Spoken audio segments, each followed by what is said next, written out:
Mr. Tarwater.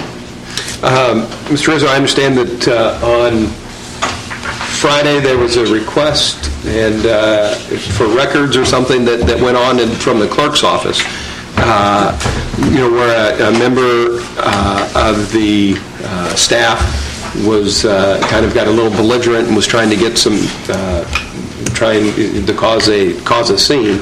And I think that we need to look at our personnel policies so to make sure that those things are taken care of. And I understand that I guess there were some letters that were sent to you. I've not seen those yet. I've got some copies of them here. I'm not sure the exact circumstances of what went on, but I understand it was quite a melee, and I guess the sheriff had to be called. So I guess that we're going to have to set out clear policies. I wanted all the members to know, I guess we're going to have to set clear policies out on how we distribute videotapes. The videotapes we have are archival videotapes. It's not a library where you check them out. And I guess there's some misunderstanding how we handle them. And if anybody has any ideas or suggestions on them, I think Mary Jo's got a great policy. What she will do if you just present her a request, she will copy them. If you furnish the tape, or if you want her to furnish the tape, I think we're talking about $10, Mary Jo? Yes. $10, we'll copy any tape that you want. The problem we've had in the past, just so the members know, is that how many tapes were missing? There's four. There's actually 4 of these archival tapes that we don't have any idea what happened to them. So we quit letting public access to the tapes. They all got to go through Mary Jo, and I guess there was quite a brouhaha over how we got to that. And I guess we're going to have to come with a clear policy as to what happens and what doesn't happen. But I guess we're going to be working through that in the next 2 or 3 days. Mr. Chair, can I make a comment? Go right. Mr. Rizzo. Mr. Charles. On that, when you said a public policy that people are able to look at those. People are able to look at those at any time, and they can come down and they can view them. There is a recorder, and they can watch them there. They can also, as you said, have a tape made so that they can see them. The issue would be is not to get belligerent, not to have the sheriff called on you, and not to wave your hands in front of everybody and create a scene. As Mr. Westelfugen did. So we got to make sure that we have a clear policy, and that he's, no one is able to walk back there. Mr. Chair. Hold on. I think it's very clear, and I'm letting all the members know that every member of this legislature and their aide should respect any workplace, whether it would be the county clerk or the county collector. I don't think any of us have the right to send us or our staff and just walk back to somebody's desk just because you're a legislator or legislator aide. I'm just making the policy right now that if anybody does that, then I'm sure that they're going to be in violation of what I would call just respect of their office. And I think we are just like anybody else, and I think you got to ask permission before you enter a work area. I think that's just common courtesy. Mr. Chairman? Yes. Mr. Chairman, I had asked to be recognized, and we're talking about something about my aide, and I would like to talk now. I asked and you had given me the floor. Mr. Waits, would you yield to him? Yeah, sure. Thank you. I appreciate that. I'm glad that we have some parliamentary procedure here. I was asking, I'm sorry that this got brought up because I was trying to get the facts on this thing. I was actually, I was out of net and got back in Friday. Stringfield, we're very sorry. No, but I'm saying, I was trying to get the facts, and I've asked for the facts on this. I think it's kind of absurd, though, that the facts that I've got a statement there that we would have 4, not 1, not 2, not 3, not 4, but possibly 5 deputy sheriffs that were called upon to follow my aide around so that person was trying to tape a meeting that they have been doing in the past. We've never had this problem before. All of a sudden it becomes a problem. The second thing is that I sent another aide prior to this, and that aide got yelled at about a month ago. So I'm not sure what's going on here, and I think that it needs to be reciprocal as far as people that work here. I think that we need to accommodate everybody's people that they've got working for them in a fair and equitable manner, and I don't think that's been handled here this way. So I've got some problems with the way things are handled too. So I think that if you're going to bring this up, I think we need to bring it all up here in public then. If that's what we're going to do. And there's 2 sides to everything, and I've asked Mr.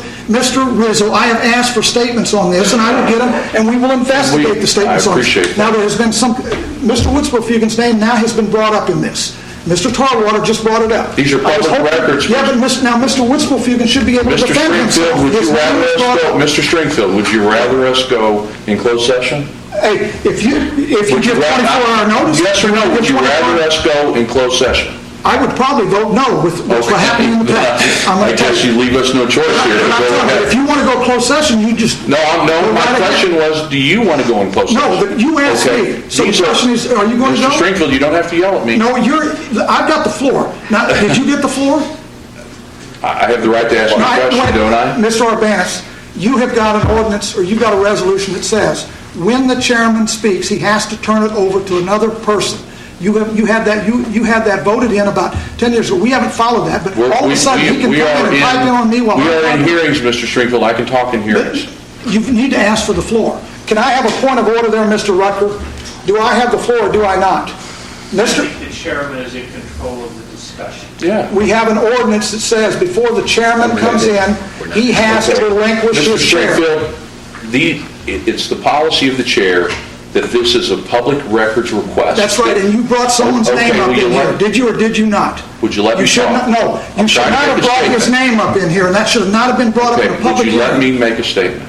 It is my opinion that this is a public records request that we can deal with in public. Do I say anything when aides back over there make the comments that they make in front of people? We have witnesses You're to that. getting- I don't say anything about that. You're getting... So do you want me to see? bring their names up too? Mr. I don't do Stringfield, that. But you I bring can mine, see you bring his name up here. I understand.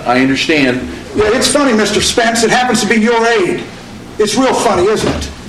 Okay, we're done with this conversation. Well, you brought it up. You people brought We're it done up. with this, well, you're not... Next time you you're not bring it gonna up, speak next in an time you bring it up, you orderly don't even need to manner. We're done bring with their this names up. We're done with this conversation. Well, Okay, I we're hope so. moving on.